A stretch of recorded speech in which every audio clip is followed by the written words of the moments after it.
E aí, pessoal, tudo bem, gente? Graça e paz do Senhor para o seu coração, para a sua vida. Que bom, estamos de volta aqui, retomando, hein? Retomando agora a sequência dos nossos estudos aqui no nosso curso do IBAD. Nós vamos dessa vez de profetas maiores. Encerramos lá a geografia bíblica, passamos pela geografia bíblica e hoje nós vamos começar uma nova etapa dos nossos estudos. Eu diria que é uma das mais importantes nessa sequência de estudos que nós estamos tendo aí, entrando agora nos chamados profetas maiores. É esse livro, é esse material que nós estamos trabalhando, do Ronildo Baldo. Nós vamos caminhar algumas semanas aí, nós teremos algumas videoaulas, eu creio que 4 videoaulas. Nós vamos começar hoje na primeira videoaula e a gente caminha aí pelos profetas chamados profetas maiores da Bíblia. É importante dizer para vocês, nós vamos estudar aqui os chamados profetas maiores, que são Isaías, Jeremias, Lamentações de Jeremias, Ezequiel e Daniel. São esses 5 livros que nós vamos estudar agora e, como diz o autor, visando conhecer os temas e aspectos mais acentuados de cada profeta.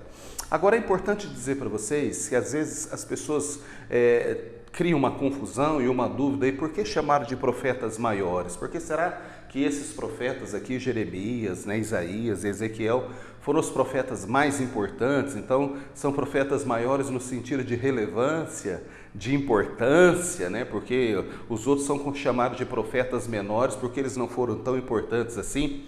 Pessoal, nada disso, viu?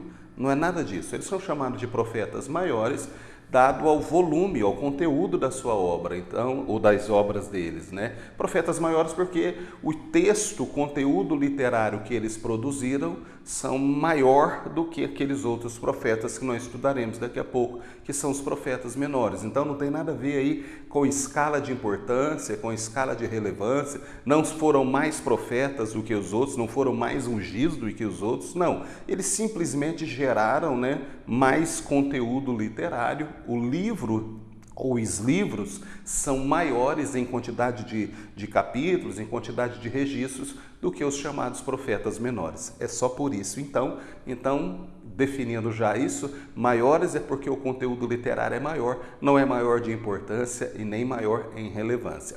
Beleza? Bom, dito isso, nós vamos começar a caminhar aqui e nós teremos 4 unidades nesse livro, A unidade 1 nós vamos tratar sobre Isaías, a unidade 2 nós vamos tratar sobre Jeremias, e aí nós incluiremos aí o livro Lamentações de Jeremias, a unidade 3 Ezequiel e a unidade 4 Daniel. Nós vamos passar por esses 4 profetas, homens de Deus, que marcaram a história bíblica, que marcaram o conteúdo bíblico, e esse material produzido aqui pelo Ronildo Baldo vai dar para nós muitas informações, vai trazer para nós muitas informações nesse conteúdo.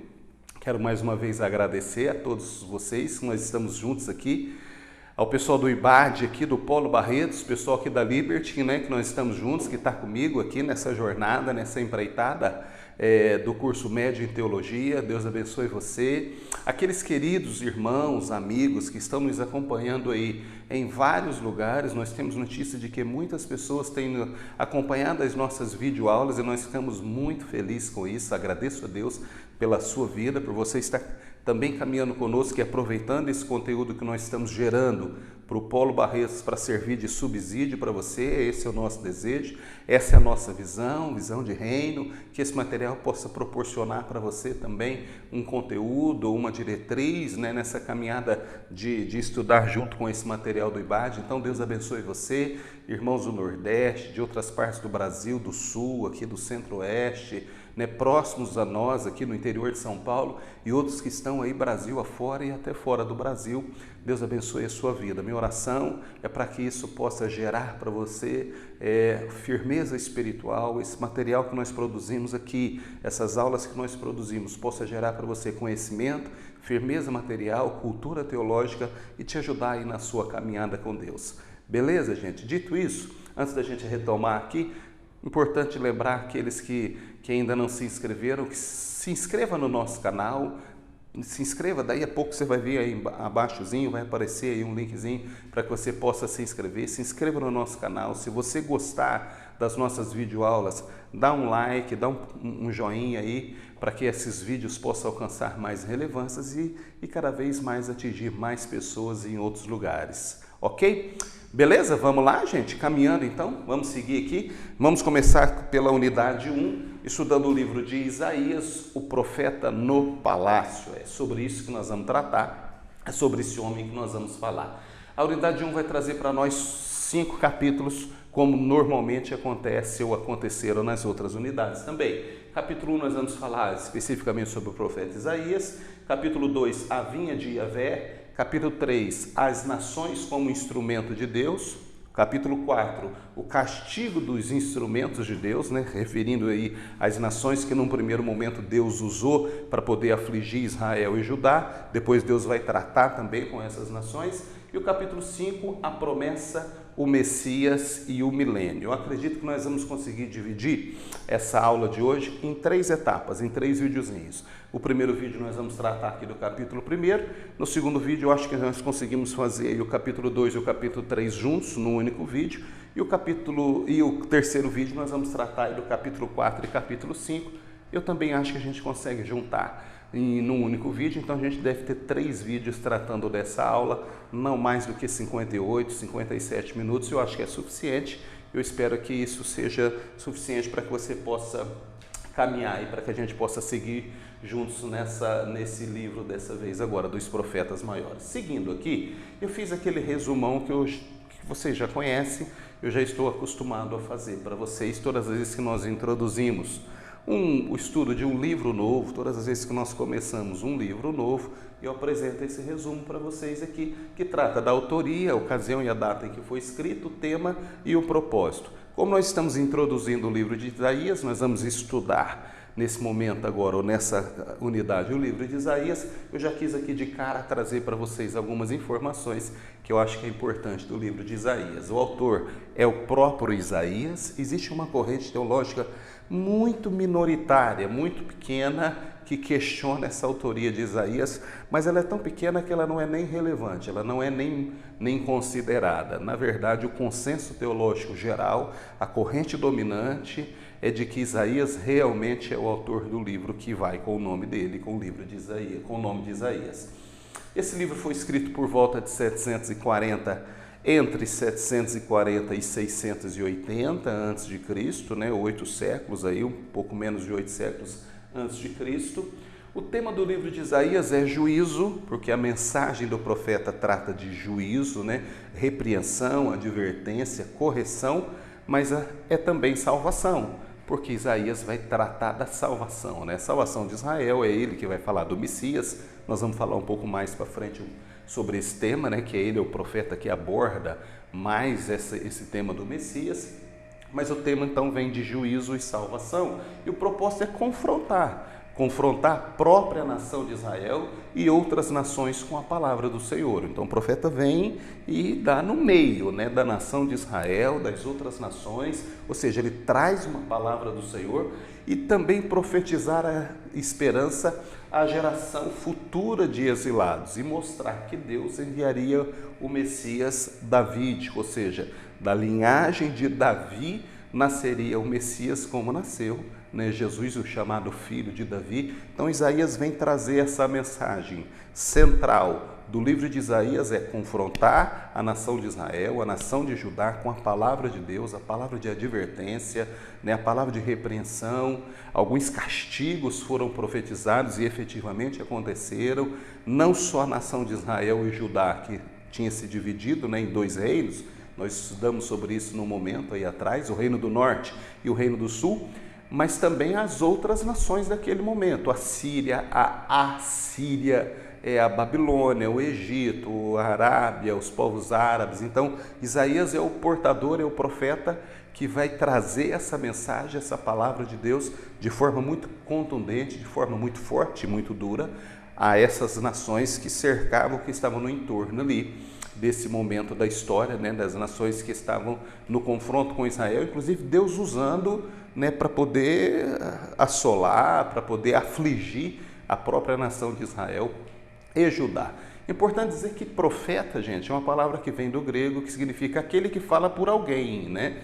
Então, aquele que fala por alguém, no caso, aquele que fala por Deus. Estes homens foram chamados e escolhidos para poder falar em nome de Deus. Era a boca de Deus falando com o povo naquela época. Deus falava através dos profetas, dava diretriz, mostrava o caminho, chamava a obediência, falava sobre correção, mencionava se ele não estava satisfeito, tudo aquilo que estava acontecendo, falava sobre o pecado. Então, os profetas eram os atalaias, os porta-vozes de Deus, ou os porta-vozes de Deus, para aquilo que Deus tinha que falar ao seu povo.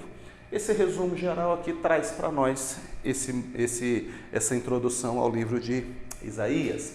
E agora nós entramos propriamente dito no capítulo 1, o profeta Isaías. Eu trago para vocês aqui, antes do profeta Isaías, o autor traz para nós uma informação sobre os profetas, como eles surgiram e o ministério, que era efetivamente o ministério dos profetas. Então, os profetas foram levantados no século 8 a.C. como instrumentos de fortalecimento da fé e de advertência para a obediência a Deus e ao pacto estabelecido pelo Senhor e o seu povo. Então Deus, como eu disse, levantou esses homens, segundo o autor, por volta do século 8 a.C., como instrumento para fortalecer a fé, para poder direcionar, para falar, para dar o caminho, para advertir também, para poder chamar o povo à obediência a Deus e ao pacto, a aliança que Deus tem com esse povo chamado povo de Deus, o povo de Israel, desde lá de Abraão, na sequência todos os patriarcas, Isaac e Jacó, e por aí vai. Quando eles se desviaram,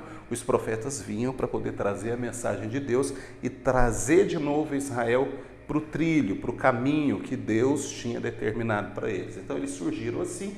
O ministério dos profetas ecoou nas mais diversas áreas e camadas sociais, ora como denúncias e ameaças, é claro, a gente vê isso aqui no livro de Isaías, e ora como encorajamento na vida diária dos israelitas. Então eles exerciam esse ministério muito próximo do povo e em todas as camadas sociais, tanto do rei, os nobres, os mais humildes, os plebeus, os religiosos, aqueles que tinham o compromisso de liderar o culto ao Senhor, de liderar o serviço religioso, também eram alvo dos profetas, muitas vezes de forma ainda mais dura do que como Deus ou quando Deus falava com o povo.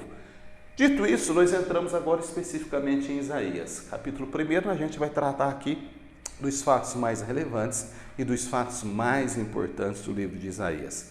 Eu coloco aqui uma informação sobre o profeta Isaías, que ele é reconhecido pelos teólogos como o mais ilustre dos profetas.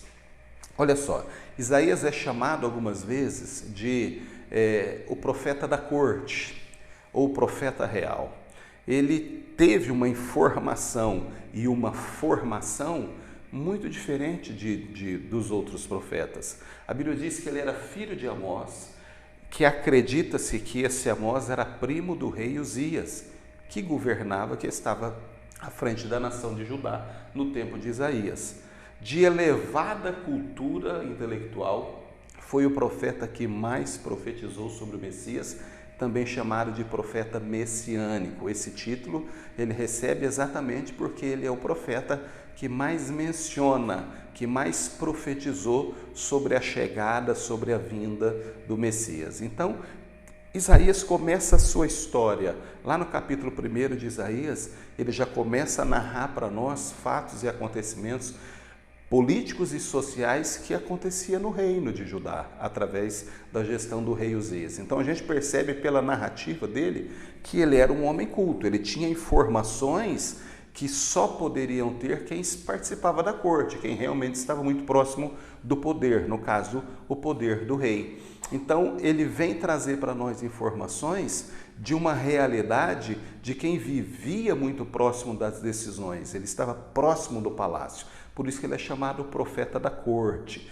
ele está dentro do palácio. E quando Deus faz o chamado para Isaías, lá no capítulo 6, no livro de Isaías, o texto é muito claro para nós, Ele diz, no ano em que morreu o rei Uzias, eu vi o Senhor. Então ele estava muito próximo do rei Uzias. Quando o rei Uzias morre, quando ele vai embora, a Bíblia diz que ele tem um contato, Isaías tem um relacionamento e um contato muito próximo com Deus, e ali acredita-se que acontece o chamado dele ao profeta. Quando aquela pergunta clássica, né, depois ele vê o céu aberto, os serafins que voavam, né, com brasa no altar, e ele tem aquela visão muito impactante do céu, o trono de Deus, e ele diz: ai de mim que vou perecendo, porque os meus olhos viram o Rei, o Senhor. Ele diz: eu sou um homem de lábios impuros, e eu habito no meio de um povo de impuros lábios. Nesse instante a Bíblia diz que um querubim voou e tocou nos lábios dele com uma brasa do altar, uma brasa quente, uma brasa viva do altar, e disse: eis que isso ungiu os teus lábios, purificados estão os teus pecados, né? Então ele recebe de Deus esse chamado nesse momento, quando Deus diz: a quem enviarei, a quem há de ir por nós? Ele diz: eis-me aqui, Senhor, envia-me a mim. É lindo isso, é lindo o chamado de Isaías, e ele passa a ser a boca de Deus, o profeta que fala em nome de Deus, aquilo que Deus tinha para a nação de Judá e em outros momentos para o reino do norte também, para o povo de Efraim ou para a nação de Israel. Então Isaías era esse profeta intelectualmente muito preparado, né? Dizem, né, os historiadores e os estudiosos que o texto de Isaías, a escrita da lavra de Isaías, que é o próprio livro de Isaías, é de um hebraico clássico, né? De uma escrita muito fina, muito clássica, que se assemelha com Lucas, quando ele escreve Lucas e Atos lá no grego clássico, né? Dado a formação de Lucas, que também era intelectualmente mais elevado do que os outros discípulos. Isaías é esse profeta que vem trazer para nós informações de bastidores e de dentro do poder. Por isso que Deus chama e recruta Isaías de dentro do poder para que ele pudesse pregar contra o próprio sistema. Então, esse é o profeta Isaías, o chamado profeta messiânico mais ilustre dos profetas. O cenário político que Isaías profetizou, Isaías funcionou como a voz de Deus para os israelitas em um tempo em que, apesar de uma razoável prosperidade econômica, no caso do reino de Judá, havia uma forte instabilidade na região causada principalmente pela Síria. Então, Isaías funciona como profeta de Deus no momento em que o reino de Judá, governado por Uzias, né, e depois pelo filho de Uzias, Uzias deixou as bases prontas para uma nação próspera.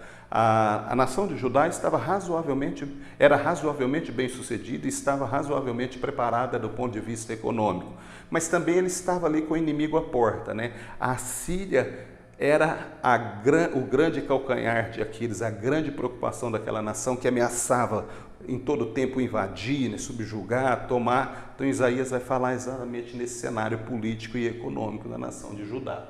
E a chamada de Isaías, embora o momento específico da chamada de Isaías para o ministério profético divide alguns teólogos, o mais importante é a compreensão de que em momentos de crise ou incertezas, Deus sempre levanta alguém para ser a sua voz de comando. Então, existe uma divisão teológica de que alguns acreditam que o chamado de Isaías não foi nesse texto que eu acabei de narrar, do capítulo 6, quando Deus diz: a quem enviarei? Ou seja, depois que o rei Uzias morreu. Alguns acreditam que foi antes do rei Uzias morrer. Então, essa discussão teológica, eu entendo até que é irrelevante, porque o mais importante é que Deus chamou Isaías. E em momentos de crise, em momentos de dificuldade, Deus sempre levanta uma voz, Deus sempre levanta um homem, uma mulher, alguém, para que ele possa usar como um canal, como uma forma de nos alcançar. Esses são os fatos mais relevantes que eu vejo aí do primeiro capítulo, com toda aquela introdução que nós já fizemos, e aí a gente vai seguir, a gente vai caminhar aqui para o capítulo 2, que vai tratar sobre a vinha de Yavé. Nós vamos ver já já o que é isso, mas eu volto já já com vocês, tá? Vamos fazer um intervalinho rapidinho, eu volto em um minutinho, a gente já está de volta. Até já.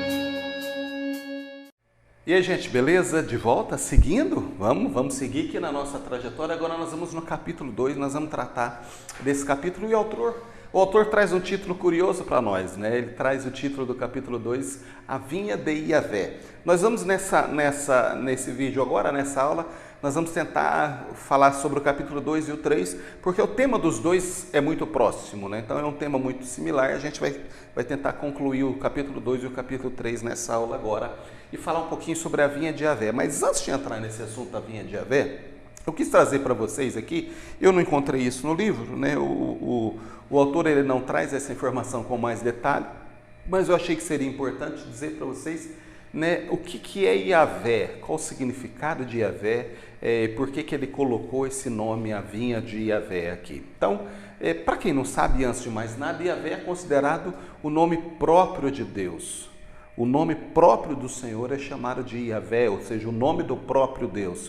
Daí vem Javé e daí vem também Jeová. Então, Javé e Jeová é a maneira que se diz, né, traduzindo o nome Yahvé. Então, Javé e Jeová é o mesmo nome, cujo significado mais aceito é serei o que serei ou eu sou aquele que cria. Você vai encontrar as duas interpretações ou as duas traduções para esse nome Yahvé, trazendo esse significado.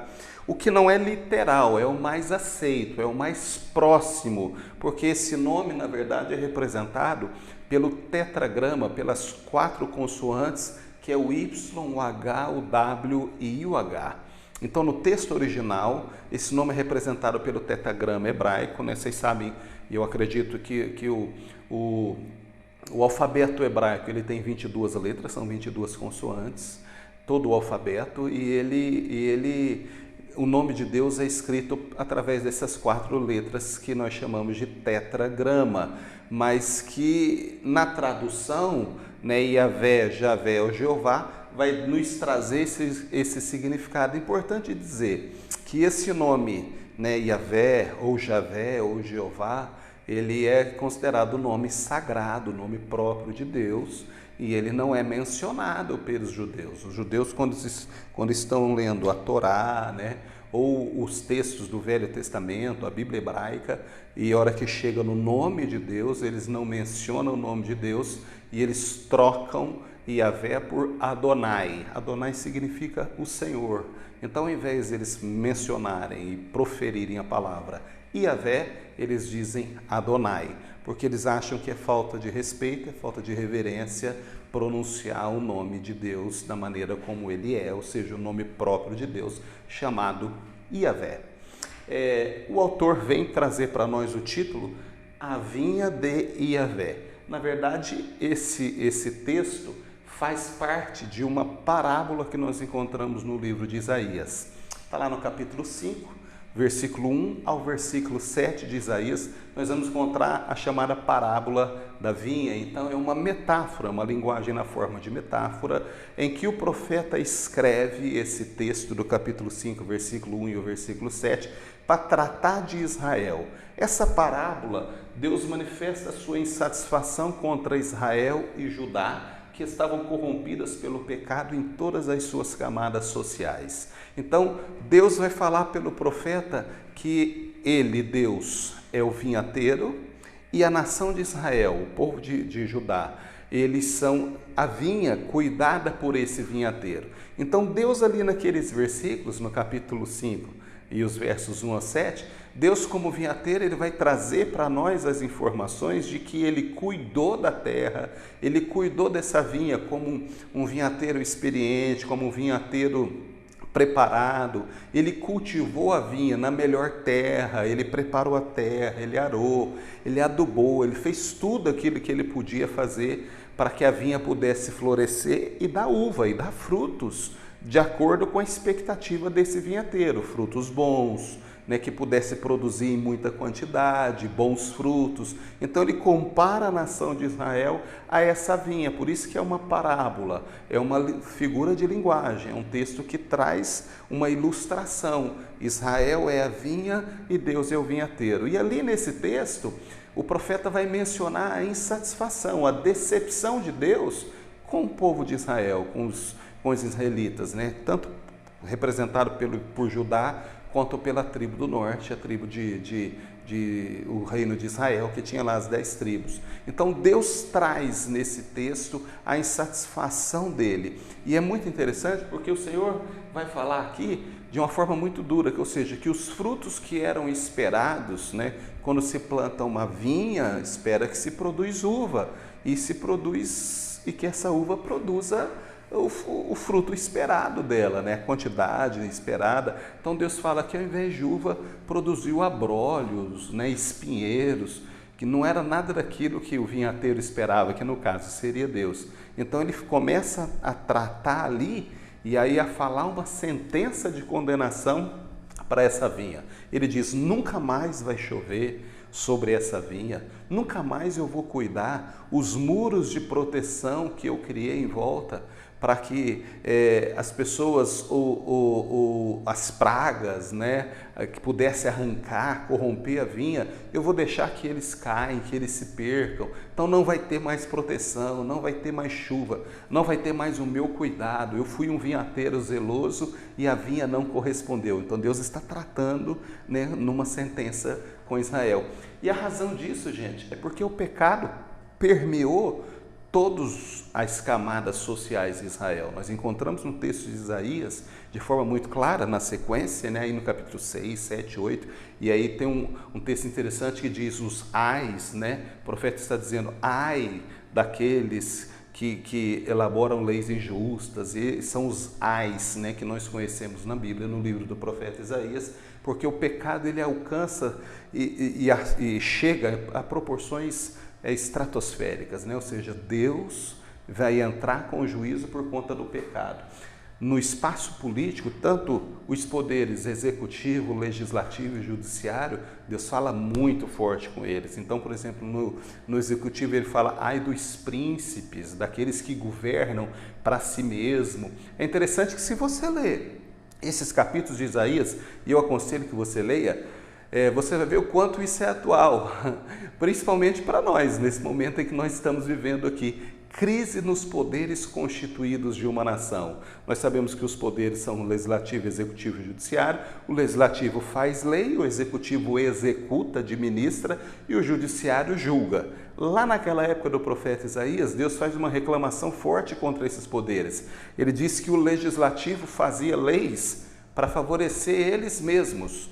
Ai daqueles que fazem leis para o seu próprio bem, ou seja, as leis criadas pelo legislativo, né, de Judá era para favorecer eles mesmos. Ele diz: os juízes julgam em causa própria, eles aniquilam o pobre e julgam em favor do rico, oprimindo o pobre.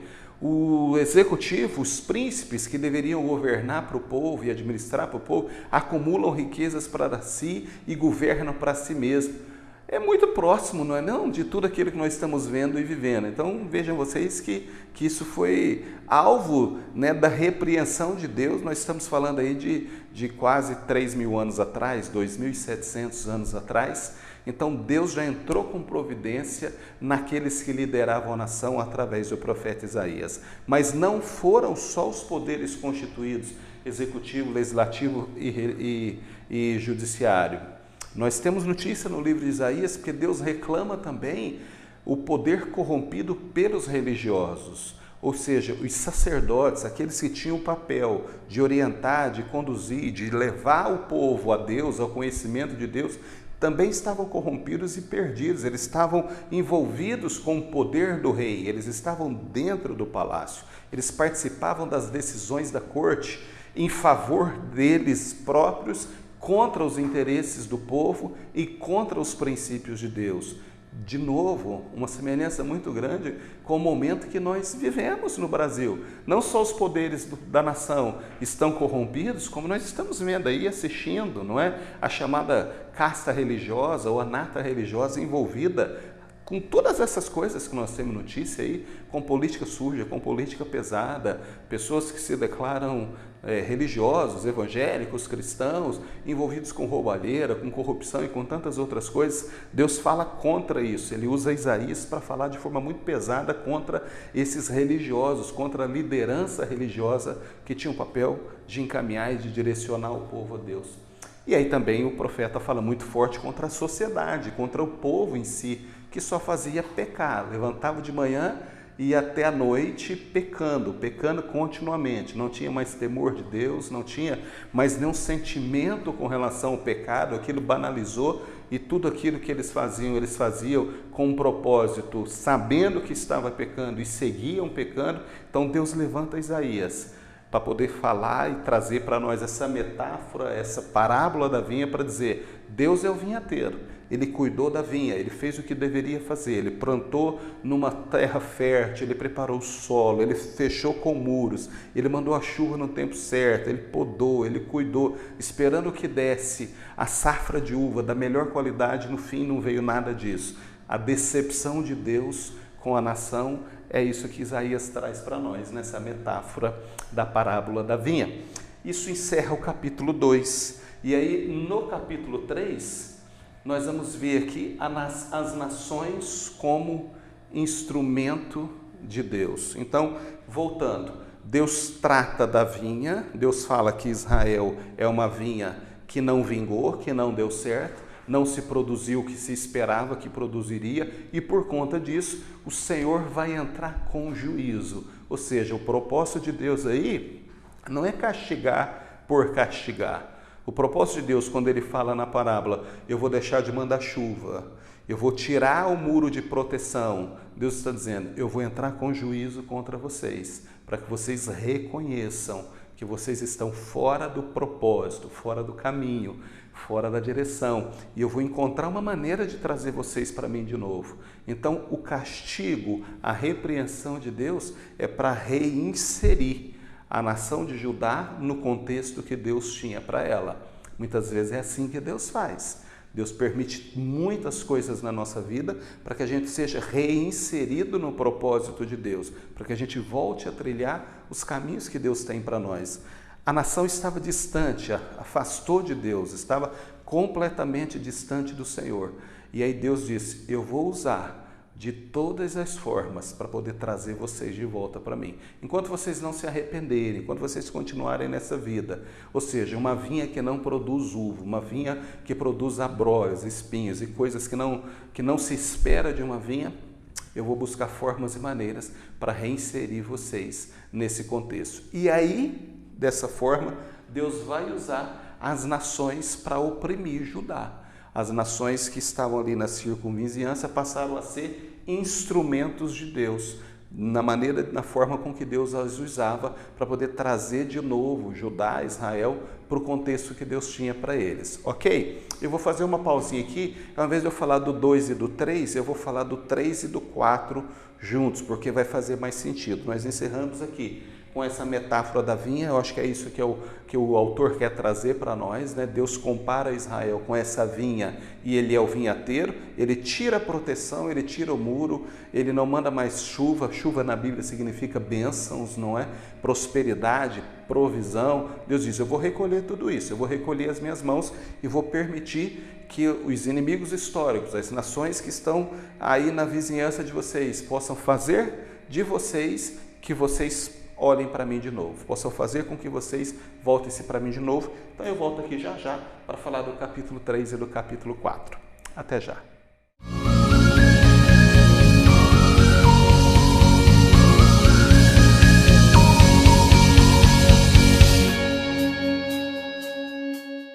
E aí pessoal, tudo bem? Beleza? Seguindo? Vamos seguir aqui. Eu falei agora há pouco com vocês sobre a parábola da vinha e do vinhateiro que nós encontramos na Bíblia, no capítulo 5 de Isaías.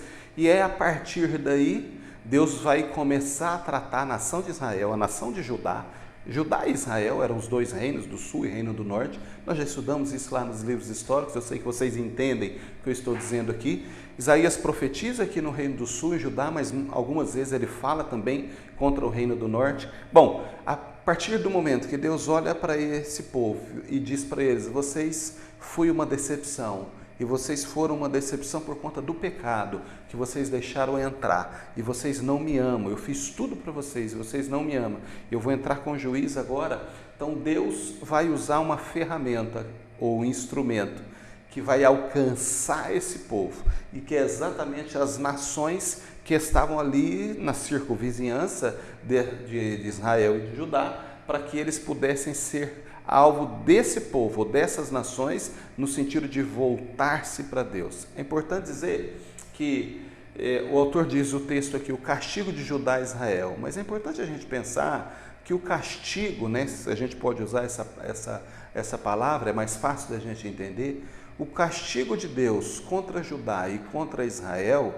ele não foi porque Deus simplesmente queria ver o povo sofrer, ou porque Deus gostaria de ver o povo sofrer por prazer de Deus, vamos dizer assim, ou por satisfação de Deus. Não.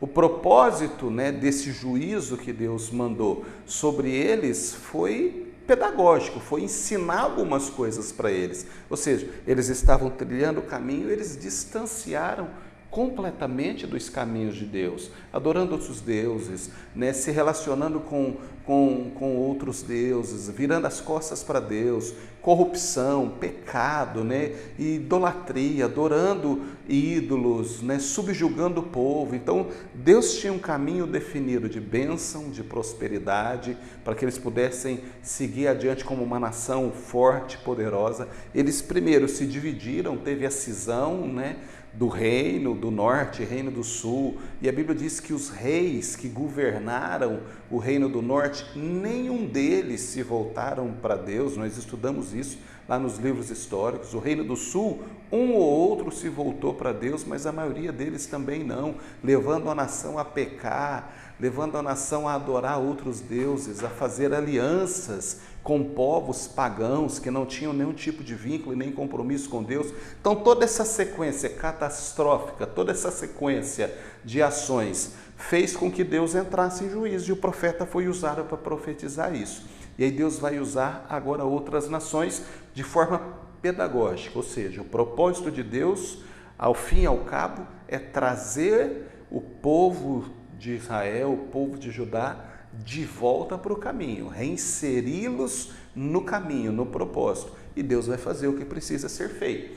A correção de Deus vem na forma de opressão e sofrimento causada por outras nações. Então Deus vai usar como instrumento, como forma de trazê-los de volta às outras nações. Deus vai mandar com que as outras nações e permitir com que as outras nações façam com que o povo de Israel e o povo de Judá se volte para Deus. E a única maneira deles reconhecerem isso, infelizmente, é através do sofrimento, é sendo oprimidos por essas nações, pela Síria, né, pela Babilônia e por tantas outras nações. Então, Deus vai usar as ferramentas que Ele tem para trazê-los de volta. E Ele usa isso. Os povos que Ele usa são os edomitas, os filisteus, né, os inimigos históricos de Israel, os edomitas, os filisteus, a Síria.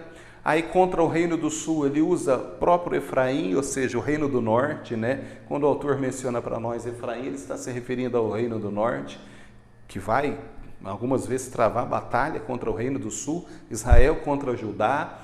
Quando ele quer atingir Judá, ele usa o reino do norte para poder atingir Judá, a Assíria e a Babilônia, como eu disse aqui. Essas nações, esses povos, nada mais são do que ferramentas de Deus, para que Deus pudesse alcançar e atingir o resultado que Ele queria atingir com o povo de Israel e com o povo de Judá. De novo, o propósito de Deus ali era ensinar, era pedagógico. Deus queria dizer, se vocês voltarem para mim, eu alivio as mãos. Se vocês continuarem nessa direção de pecado, de mentira, de corrupção, de idolatria, de abandono, né, da minha palavra, da minha verdade, das leis estabelecidas, cada vez mais o sofrimento vai aumentar através dessas outras nações. E é assim que Deus faz. O autor traz para nós, aqui no livro, no capítulo 3, ele traz detalhadamente a ação de cada uma dessas nações, de cada um desses povos que está aqui, os edomitas, os filisteus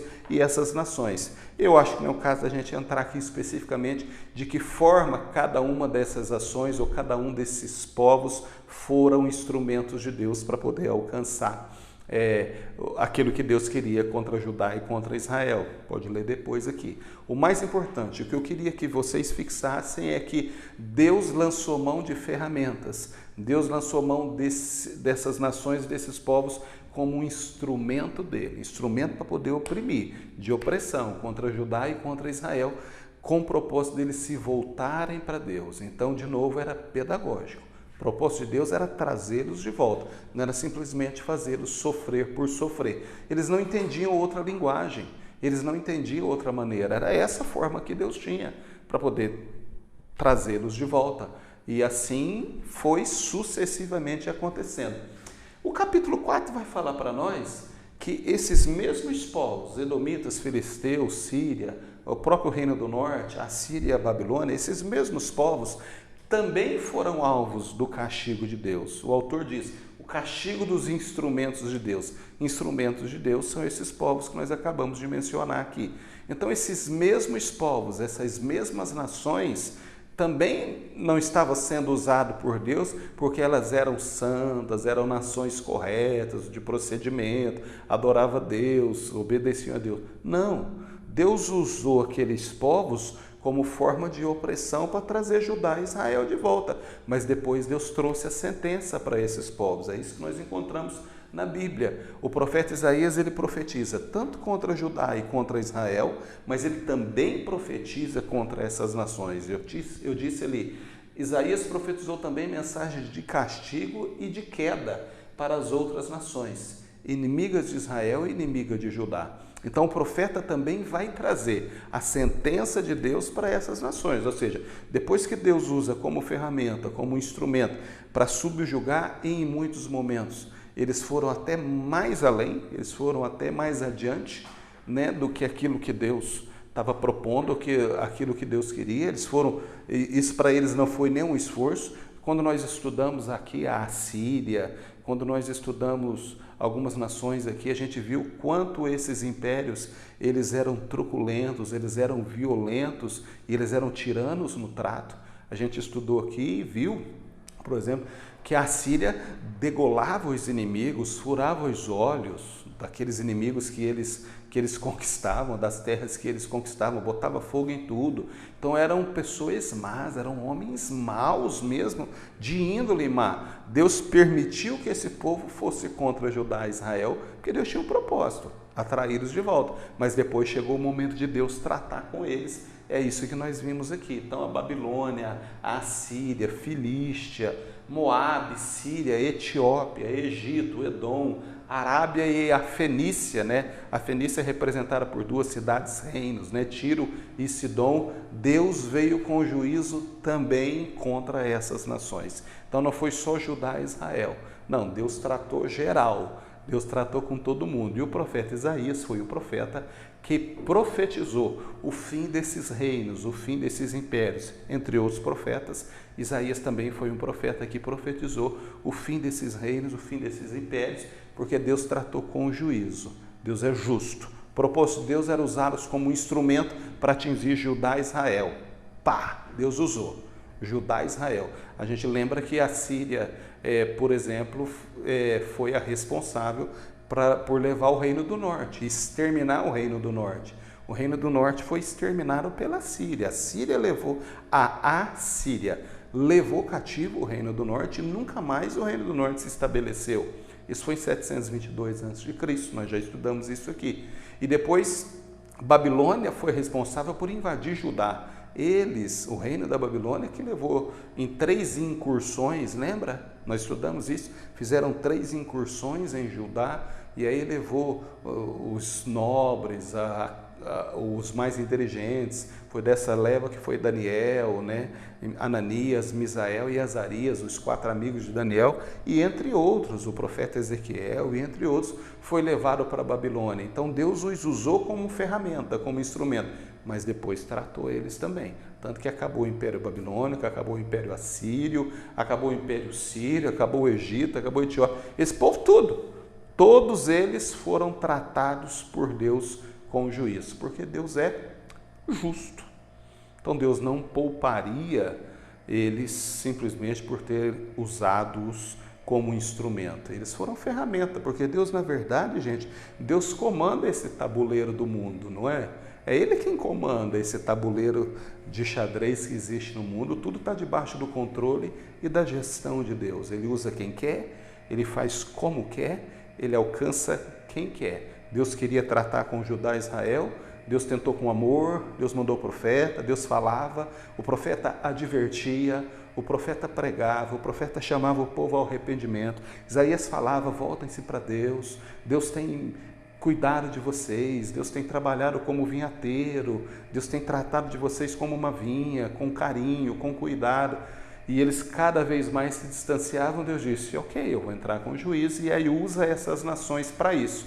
Mas depois Deus vai tratar com essas nações também, e o profeta nos fala sobre isso daí. Bom, nós vamos para o capítulo 5, nós voltamos já já e a gente encerra com o capítulo 5 agora, que é as promessas, o Messias e o milênio, depois de falarmos aqui sobre a intervenção de Deus, né, em Israel, aquelas nações que Deus usou para poder intervir em Israel e em Judá, depois de Deus tratar com essas próprias nações com juízo, todas as nações que ele usou para poder tratar Israel, depois chega o momento de Deus tratar com elas, nós vamos encerrar a unidade 1, falando do capítulo 5, as promessas, o Messias e o milênio, mas é já já. Eu vou tomar uma aguinha aqui, tomo uma aguinha aí também, e a gente volta já já para falar sobre isso aí, ok? Até já então.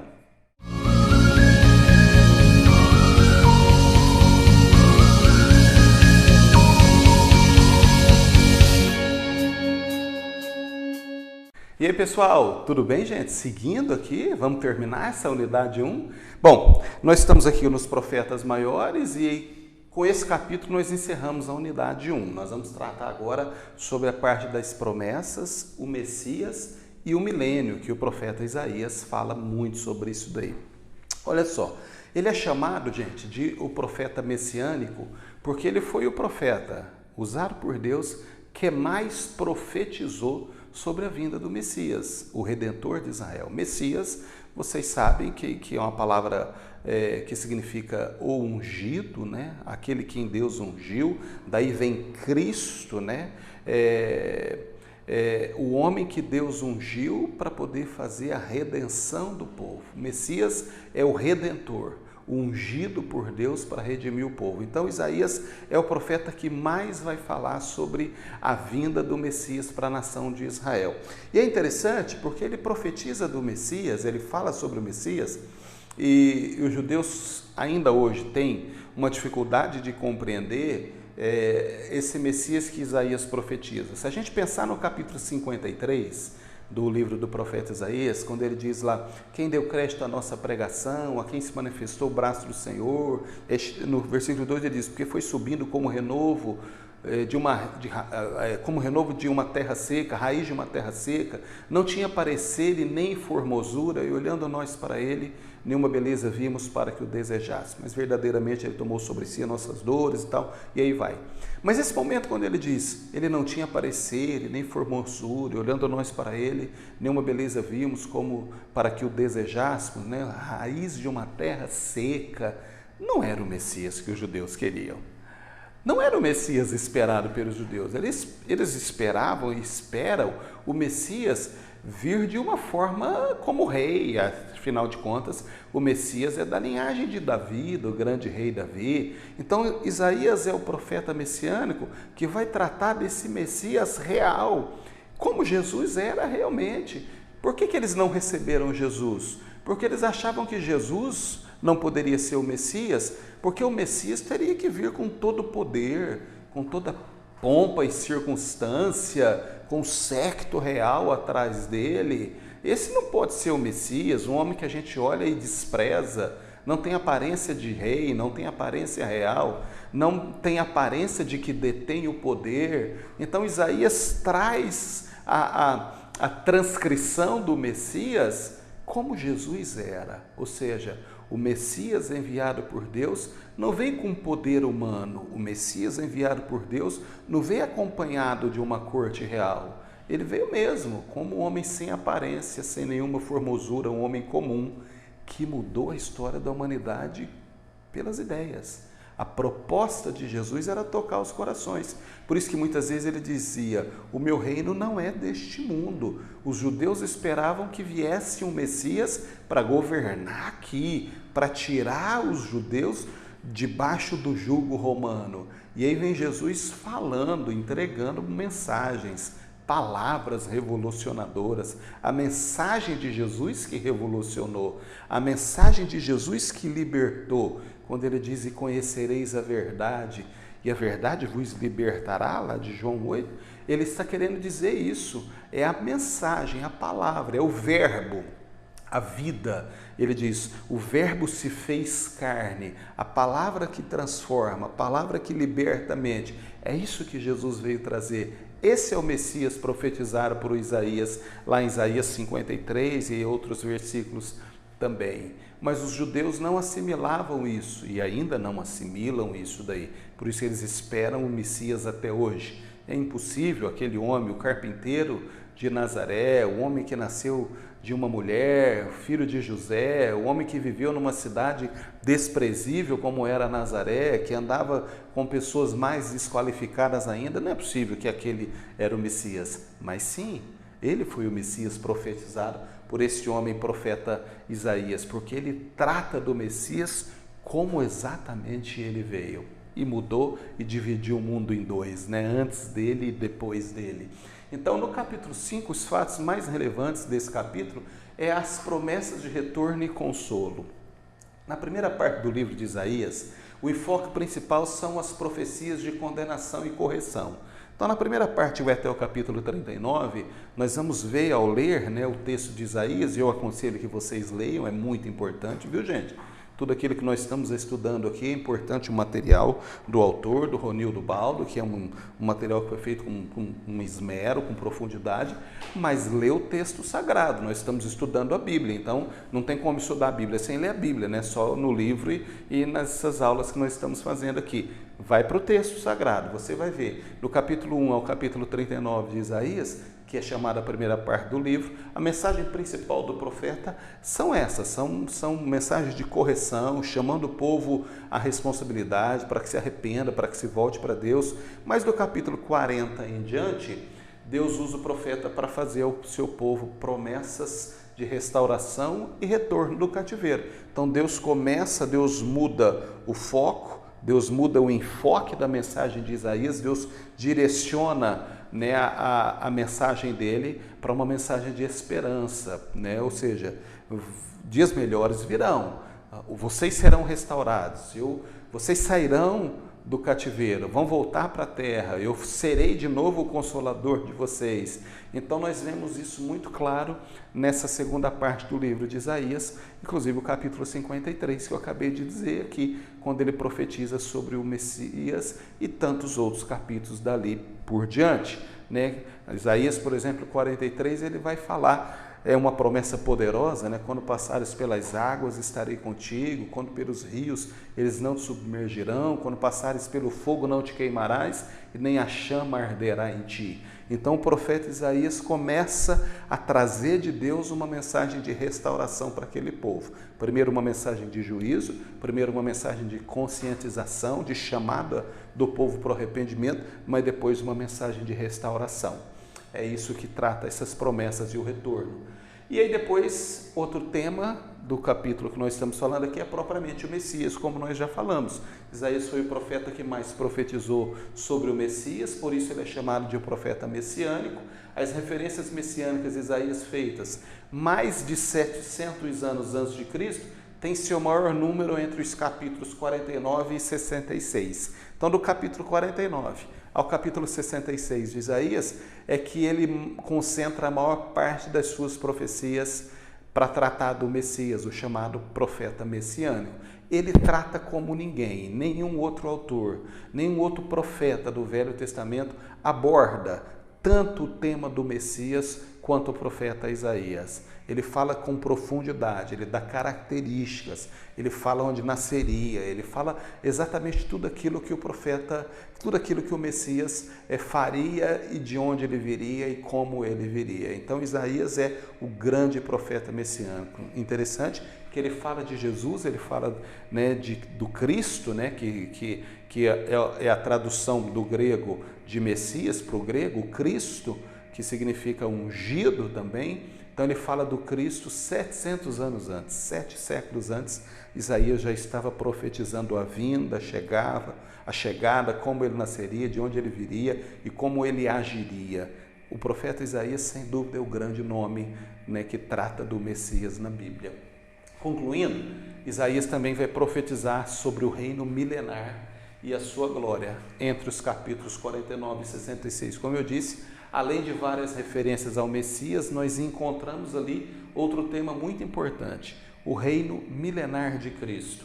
Este tema escatológico, nós já falamos aqui, né, que é a doutrina da teologia, a parte da teologia, que estuda as coisas que estão por vir, né, que estuda os acontecimentos vindouros, é chamado de escatologia, né? Escato está por vir, futurologia, estudo.